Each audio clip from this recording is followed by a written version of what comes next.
Hey everyone, welcome to another episode of the Remote Real Estate Investor. I'm Michael Album, and today with me I have a very heavy hitter multifamily investor syndicator, Anna Kelley.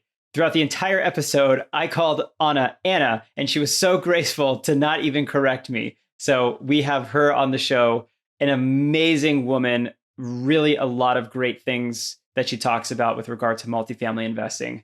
Let's get right into it. Anna Kelley, thank you so much for coming on the show this morning. I really appreciate you taking the time to hang out with me. Thank you so much. I'm so glad to be here. So, for those people that don't know who you are and your background, I'd love if you could give us a brief history into who Anna Kelley is. Great. I will try to be really brief, right? I've been investing in real estate for a little over 20 years. I think I bought my first property in 1999. And before that, I had a financial background. So I worked in the financial sector.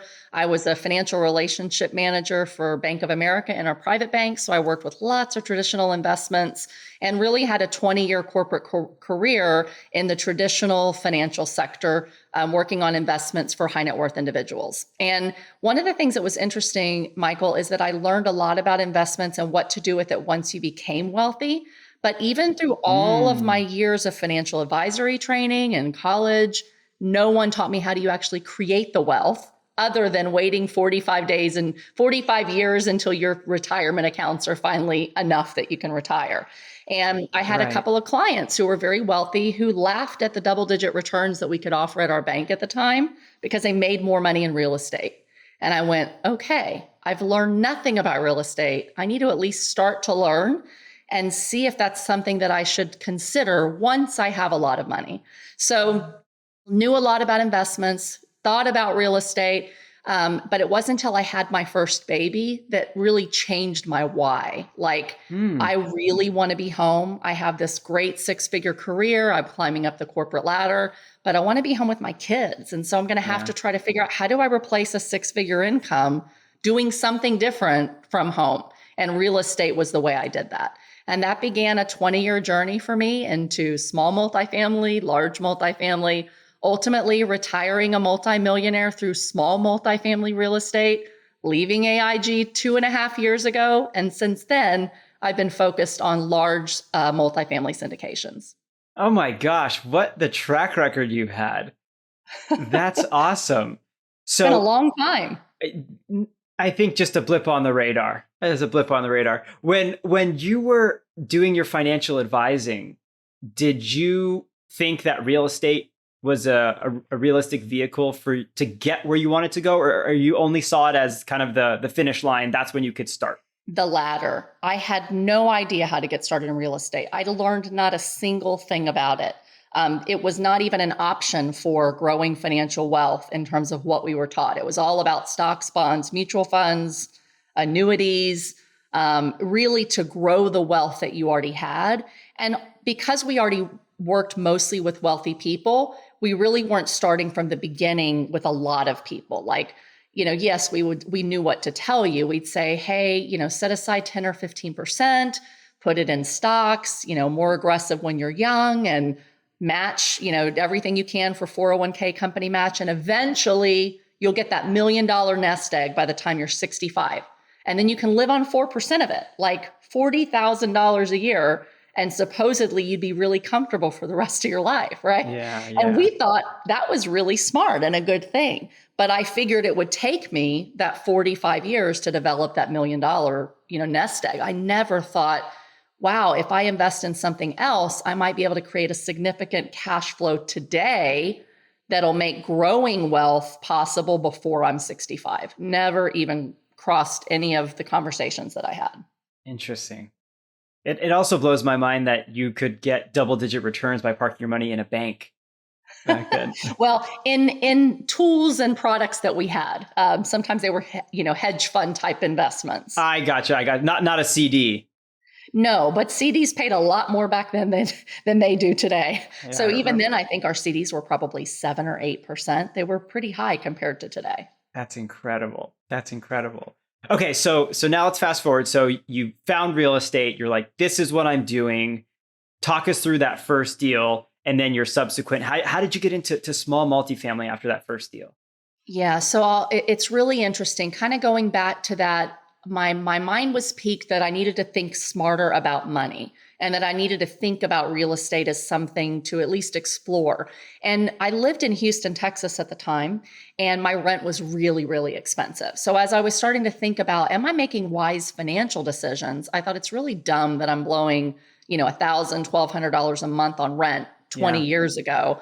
Why don't I buy a condo? Maybe I could buy a condo, have my total expenses be less, and then down the road when I'm ready to buy a house, I can rent out that property. So that's what I did. It wasn't that I thought real estate's going to grow wealth. I thought real estate is a way to live below my means a little bit and down the road to give me a little extra cash. So that's the only real thought I had about real estate when I bought that first condo. And then I thought, real estate is kind of a speculative thing. I got into about 2002, 2003, and a lot of people were starting to buy homes and build in kind of rough areas that were regentrifying, and they were making $100,000 in a year or two after building. And I thought, we'll speculate. We'll buy a house where there's, it needs to grow and the neighborhood's not so great, but right across the street, there's lots of expensive homes. And I thought we build it in a year, it would go way up in value. Right. Well, it didn't work. Right. And then I had my baby and I was on bed rest for 3 months and I watched a lot of HGTV flip this house. It was the first year that they were coming out, like all the shows. So I was like, oh my goodness, honey. I said to my husband, I got a 6-figure career, but I work 40 hours, 50 hours a week. I could flip 3 houses and make that much money. Let's flip a house. So with a 3-month-old baby in tow, we went and got a traditional mortgage on a second house and decided, let's flip this house. It has a garage apartment in the back, so we'll get a little rental income while we're flipping it. And that was our next investment before I ever even thought about really making real money with rental real estate. Okay. And how did that flip go? It didn't go well. We lost money. We made a lot of mistakes. It's not as easy as it looks on TV, right? It never is. It didn't take only an hour to do? No. We made so many mistakes. We could have a whole episode just on the mistakes that we made, right? But essentially, we bought in the wrong place at the wrong time, didn't know what we were doing, way over budget, way over time. It took us a year to finish it and sell it. And we lost total about $10,000 with holding costs and everything, which honestly for our first flip wasn't terrible. But my husband during that time lost a job. So we had 2 mortgages, a 6-figure school loan, a new baby, and 1 job. And he said, we're never doing that again. So put real estate aside. We said, okay, the way to wealth is entrepreneurship. My husband will start his own chiropractic business. So we moved to Pennsylvania for him to start his own practice, thinking that in a year or 2, he'll make all this money. It was 2007, the height of the economy. And I told my company, I'm moving. Can I work from home? So they gave me this trial period. They said, we'll let you try it for 3 months. Back in 2007, no one worked from home. Right. So it was I thought this is probably not going to work. We need to be really careful with our money. So what we decided to do, Michael, is instead of buying a big house in Pennsylvania after we sold our big house in Houston, we decided to house hack. I saw this little 4-unit apartment building right behind his practice that that was for sale. And I thought, you know what? The building that my husband wants to lease in is also for sale.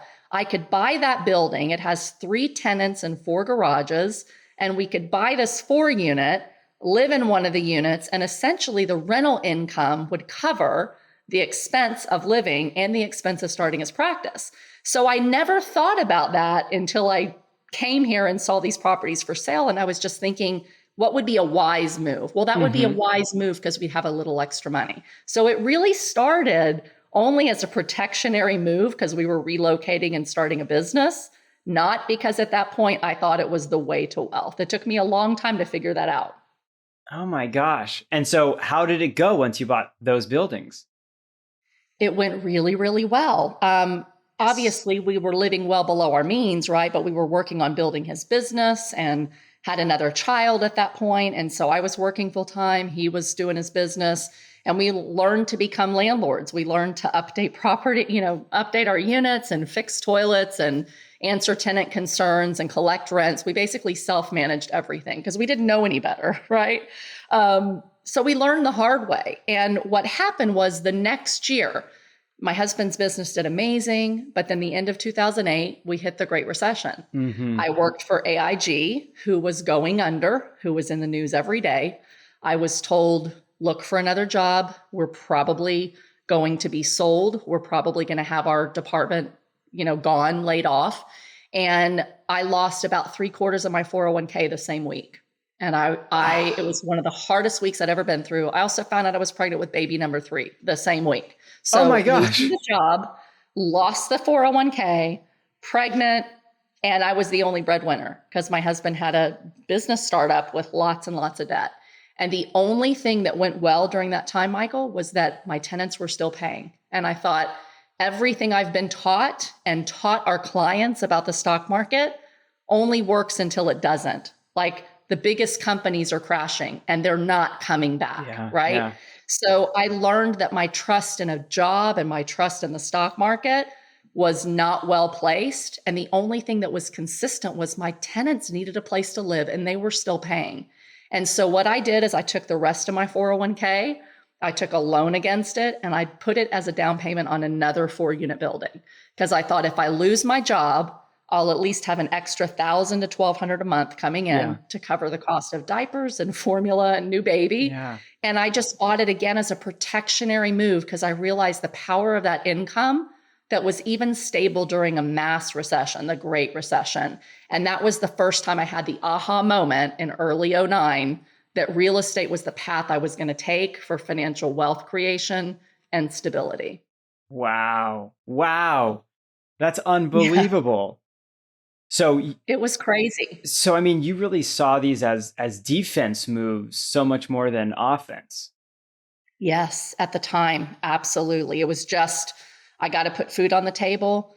We've got to, we moved to rural Pennsylvania from one of the largest cities in the world, Houston. And so I knew I couldn't just go out and find another 6-figure job really quickly, living literally in the middle of cornfields and farmland and chocolate.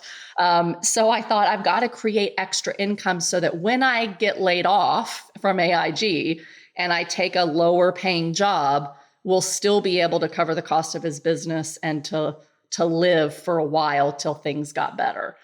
So, I wish I could say I was smart enough to figure out 10 years before when I first heard about real estate that it was a way to create wealth. Yeah. But I just had to kind of figure that out through really, the economy collapsing before I realized, wow, there's something more powerful about real estate than just something that'll cover our expenses. Like, this is really a way to preserve wealth. Why didn't I ever learn about this? So I decided at that moment, this is the time for me to go all in to learn. And I bought one book, didn't have blogs, didn't have YouTube. I bought one book, Multifamily Millions by Dave Lindahl. Yeah.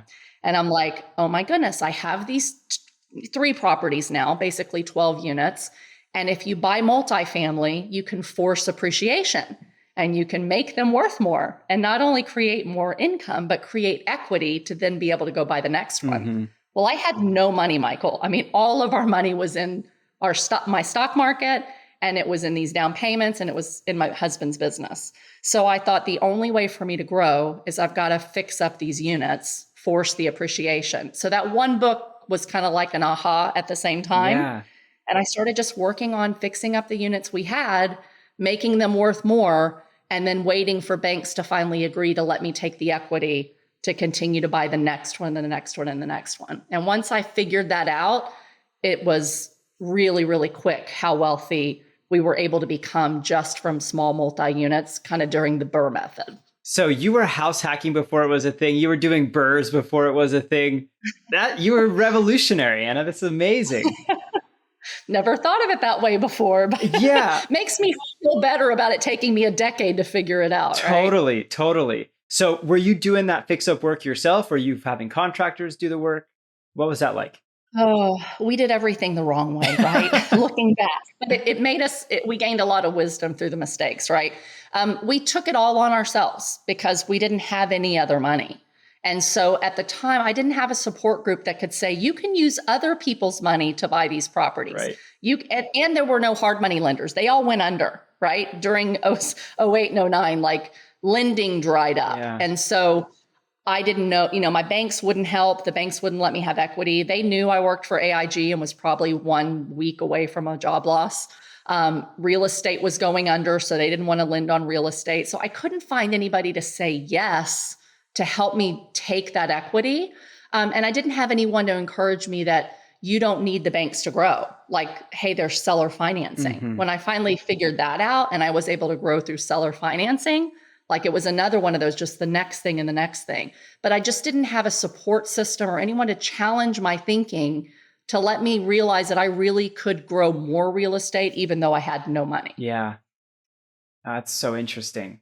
That's so interesting. And if we take just a step back, because you did something that I think so many investors have a really hard time wrapping their heads around. You went from single family to a 4-unit, almost seemingly overnight.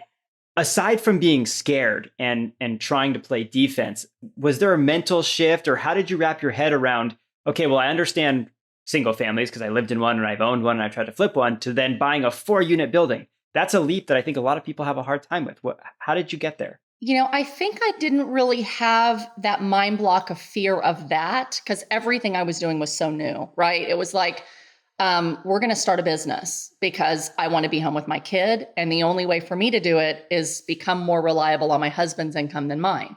So we're just going to have to figure out how to be an entrepreneur and start a chiropractic business, right? So I was like, okay, I'm willing to move to a new state, start a business. My husband's a great doctor, but he was not a businessman. No entrepreneurial brain, bone in his body. He just wasn't thinking about that. So I'm like, I'll have to learn how to do his marketing. I'll have to learn how to do billing and how to hire people. So I was willing to do whatever it takes because my why was so important to me. Like, I will get home with my kids. I don't care what I have to learn. I'm going to figure it out to help him be successful. And the real estate was just a small piece of that. So it was another one of those things. I looked at what it would cost to lease space, and it was really expensive. So I thought, we're going to have a lot of risk that we're signing a multi-year lease, and 95% of businesses fail in the first couple of years. Yeah. So that's not super smart. But I see that there's a building here for sale or for lease. What if we bought it since there's tenants? What would that do to our expenses? And if the business failed, could we lease it out to someone else? So it was just those wheels turning, going, how can I figure this out? How can we start a risky business with a lot of money, a lot of debt, and do it in the safest, risky way we can? And that's how I figured out, hey, let's buy this property. It wasn't that I thought, I'm going to move to 4 units from a single family. It was, let's do something that's financially smart, that protects us as much as possible. So I didn't have that block, but I was willing to do whatever it took to succeed at me getting home with my kid. That's really what it came down to. Yeah, I love that. And that's something I talk about all the time with investors, is have this why, develop your why, figure out what's going to push you through the scary times and pull you through the unknowns. Absolutely. And that removes fear. When you have at least the confidence to say, I know what it is that I want, and I'm willing to move hell or high water to figure it out, no matter how long it takes, it removes some of the fear, right? I never could say, I can't handle a 4-unit, or I can't handle that, or it's too big. It was, this is what I need to do. I've got to stretch myself. I got to start thinking outside of the box and just figure it out until I figure it out.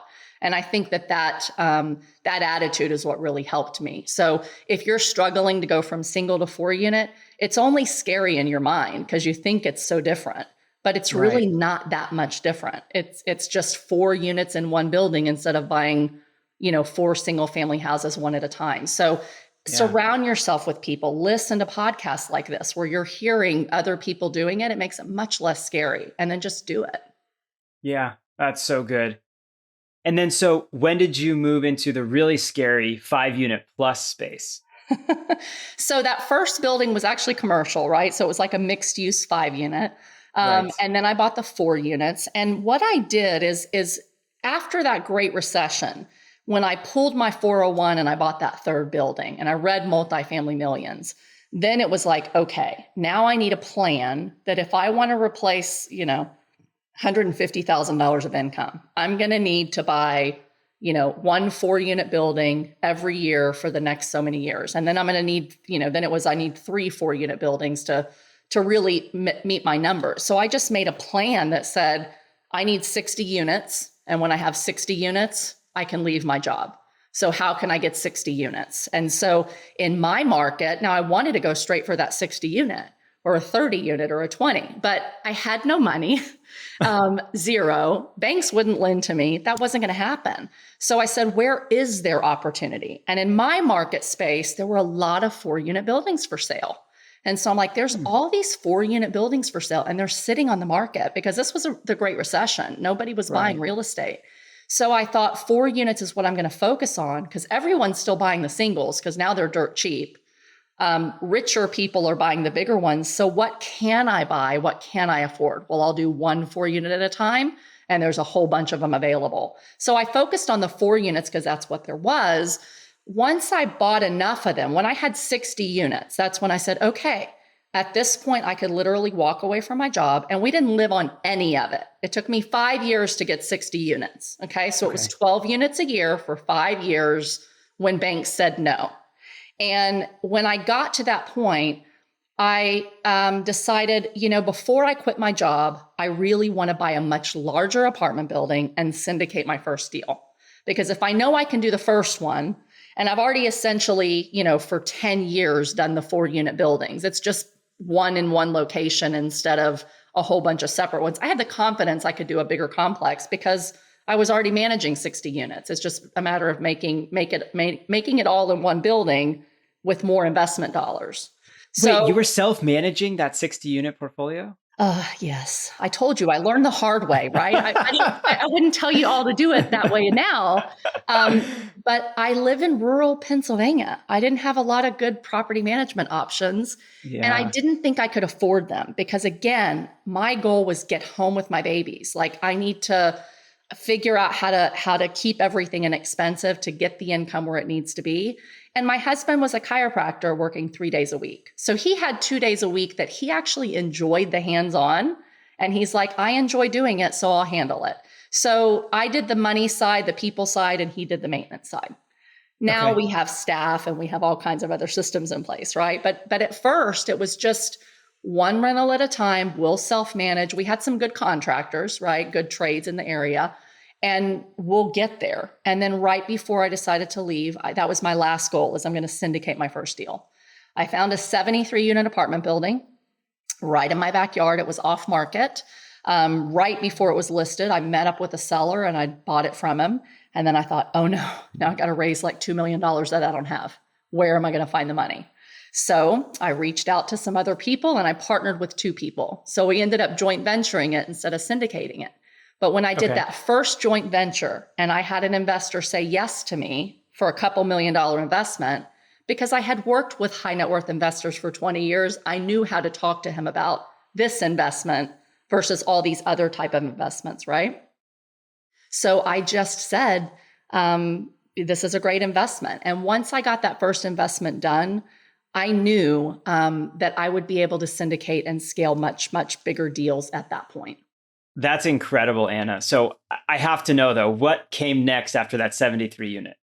So after the 73 unit, I gave my notice to AIG. So all that fear that I was going to lose my job in 2008, because I worked with really complicated private placement hedge fund wrapped investments, Bermuda, offshore, they couldn't sell our division. We were too complicated. And my job was really complicated. So I had that job safety because of what I did that kept me from ever being laid off. And so I was able to give notice and walk away at 20 years and retire. And at that point, I said to myself initially, okay, I'm just going to start doing bigger deals with my free time, right? And then I realized all that desire, that why for me to be home was my kids. And at this point, by the time I could finally retire, I had 4 children, but they were all in school, Michael. So it's like, okay, they're all in school. What am I going to do with the rest of my time? Am I really going to sit back and, just go to the beach and, eat bonbons, right? Or am I going to do something bigger? And it took me a couple of months to really figure out what that bigger was. I didn't need to do a deal anymore. I had created the wealth and the financial freedom. And what was really interesting is all that time I was so focused on the cash flow And I never had to do a PFS because I was working with a small local bank. Oh, that's That when great. I had to do this big syndicate, this big 73 unit joint venture, and I had to go to Freddie Mac for a multifamily loan, and they needed a PFS. It was the first time that I realized that I actually have a multi-million-dollar net worth with all these apartments that I built up. I wasn't thinking about net worth. I was thinking about income, income, income. Yeah. How many do I need to grow this income? When I realized that I had that net worth and that I had the income, and now I had partners who wanted to invest with me, I knew I could take my wealth growing to a much higher level by just continuing to do big deals. And so it was the first time that I decided, okay, I'm actually going to start syndicating bigger deals. I've worked with investors for 20 years. I've managed all these properties all this time. It just was kind of a natural thing for me to go into syndication. So I really didn't have any fear about it. It was really more taking time to figure out what's the best structure that I'm going to use for building multifamily syndications. Do I want to go solo? Do I want to partner with other people? Do I want to do joint ventures with a lot of different groups? So it took me some time to kind of figure that out with trial and error to see what my business model was going to be. Okay. And now you've landed that multifamily syndications with multiple partners is the way to go? Yes. And for everybody, it's a little bit different, right? So some people are consummate entrepreneurs, and the idea that multifamily syndications is passive is a misnomer. That's not true. If you're really going to go into multifamily syndications, there's a lot of work. You're just switching careers, right? You're going from whatever your W-2 was to now I have a career of building a business and being an entrepreneur with very large apartment buildings. For me, because I worked 70 to 80 hours a week for over a decade in order to create financial freedom.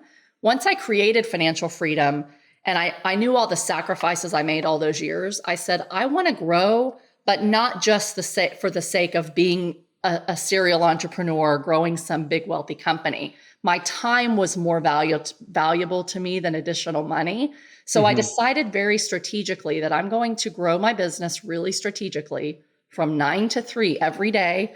And the moment my kids come through the door, I'm not working. So however many deals and whatever model I need to figure out how can I continue to scale, but do it 4 to 5 days a week, 9 to 3, that's what I'm going to do. And so what I've decided for me, because my time left with my kids is so important, I have 8 years before my baby's out of the house. I've decided to really joint venture with a couple of other really strong operators. I co-asset manage our deals, but I'm not responsible for everything. Like in the beginning with our own properties, we did everything. Now I get to focus on what I'm really good at, working with investors and asset management. And so I co-GP with a couple of other really good operators rather than starting my own company where I'm hiring a director of acquisitions and hiring a marketing person and investor relations. I just don't want to grow the huge corporate company because my time is so valuable to me. Yeah.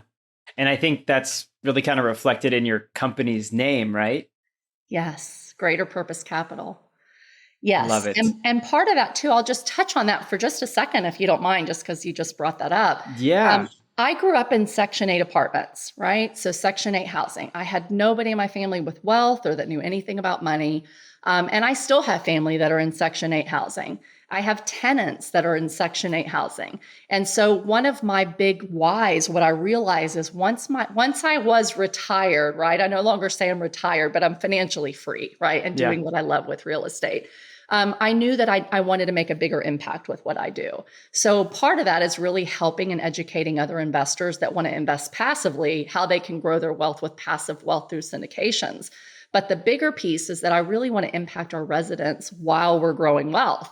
So if I can teach our residents financial principles and teach them financial literacy so that they can move out of my apartments one day and become financially independent and grow, and also give them hope that you can grow up in poverty and you can still change the trajectory of your future by making wise financial decisions. That's like a huge part of my why now. So I spend a lot of my time working on materials to impact my residents. God, that's so amazing, Anna. Thank you for the work that you do, because I couldn't agree more that education is really the key component here that's definitely lacking, I think, throughout our education system. Absolutely. And even through, look at me. I mean, I got my degree and I was at Bank of America in a private bank going through a multi-year financial advisory training. And I still didn't even learn how to budget my own checkbook and develop the wealth. We can tell lots of people how to grow wealth once you have it, but there's Hmm. very little financial education to show people what are different ways you can actually truly create wealth. And really, there's no greater way than rental property real estate. That's so good. Thank You're also quite humble in that you have not mentioned that you are an Amazon bestseller as an author. you. I would love if you could share a Yes. little bit about your book with our listeners. Sure. Thank you so much. So I have been actually in 4 books that are a compilation of authors, like a chicken soup for the soul. One of them I'm really proud of is called The Only Woman in the Room. And it's a bunch of women real estate investors who, in oftentimes where we're going, we speak at these conferences, we speak at these events, and we're the only woman in the room. We're the only woman on stage. So it's really an inspirational book. I would encourage your listeners to get, especially if you're a woman or if you're married to someone that's a woman that really wants to be involved in real estate. It's highly motivational. And then the last book that I did is actually called Bringing Value and Leaving a Legacy and Finding Solutions. And so it's all about building your business for the purpose of leaving a legacy and creating a greater impact on the world with what you're doing. I love that. And those are available on Amazon. Is there another website where folks can check them out? Yes, you can find them on my website at reimom.com. reimom.com. I love it. I love it. Thank you. And Greater Purpose Capital, does that have its own specific website as well? It does. So greaterpurposecapital.com is where you can find syndications if you want to invest passively, if you're an accredited investor in apartment deals where we really go in to make a meaningful impact on the lives of our residents. So good. So good. Thank Anna, you. I want to spend just the last couple of minutes here picking your brain around why you think multifamily is such a powerful asset class as compared to single family or small multifamily. Sure.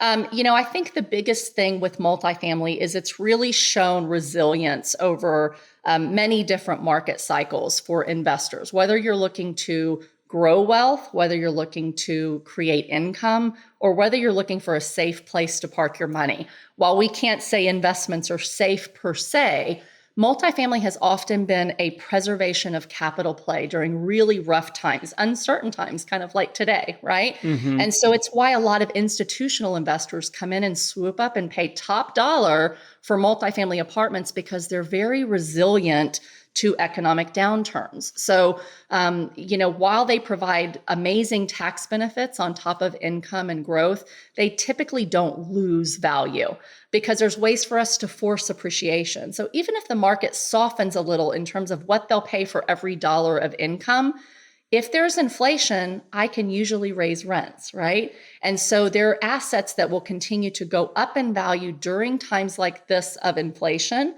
where my rents will continue to go up in value. And even if I can't sell it because it's come down in value a little bit, I can usually live on that cash flow for quite some time. And the cash flow isn't tremendously impacted during downturns. So for me, it's that really recession resilient investment, as long as you're buying the right type of multifamily in the right markets, right? So they're not all the same. Just like single family house in the $1 million range is not the same as a single family house in the $50,000 range. You've got to be making sure that you're in markets that are really resilient with population growth and job growth and wage growth and job diversity and low crimes and great schools. So if you invest in those kind of really strong markets, you'll make significantly more money in multifamily than you will in single family. And it's not transactional. You don't have to just buy and sell and buy and sell and buy and sell. You can buy 1 4-unit building or 1 20-unit building or 100-unit building, and you can make a lot of money on it for a really long time and bank on that income for 5, 10, 20 years rather than having to, flip and repurchase over and over and over again. That's great. That's great. I think so many of our listeners are mostly single family investors, some small multifamily, and then some mid-sized to large multifamily.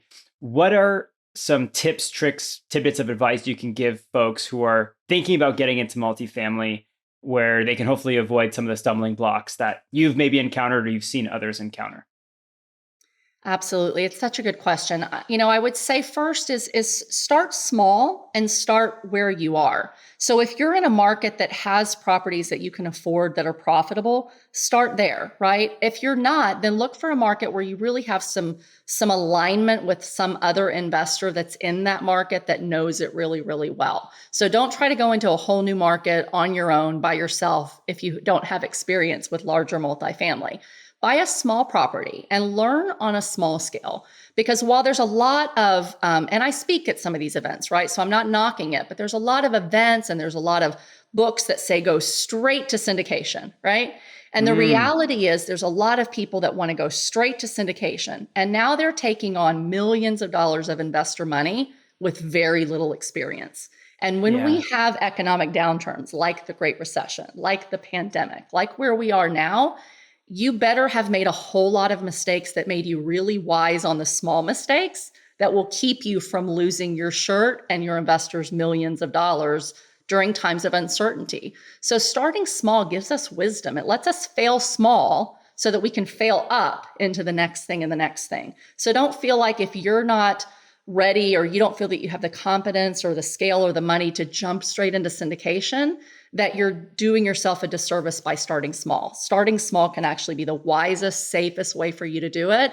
And if you own the property yourself 100%, you can depend on that income for a much longer period of time than you can in a syndication. That's so, so good. I once heard the phrase, I never trust anyone without a limp. And Yeah. similar to what you're saying, if you've never done it before, you don't have the experience or the wisdom to fall back on when things go south. Absolutely. And things can go south pretty quickly.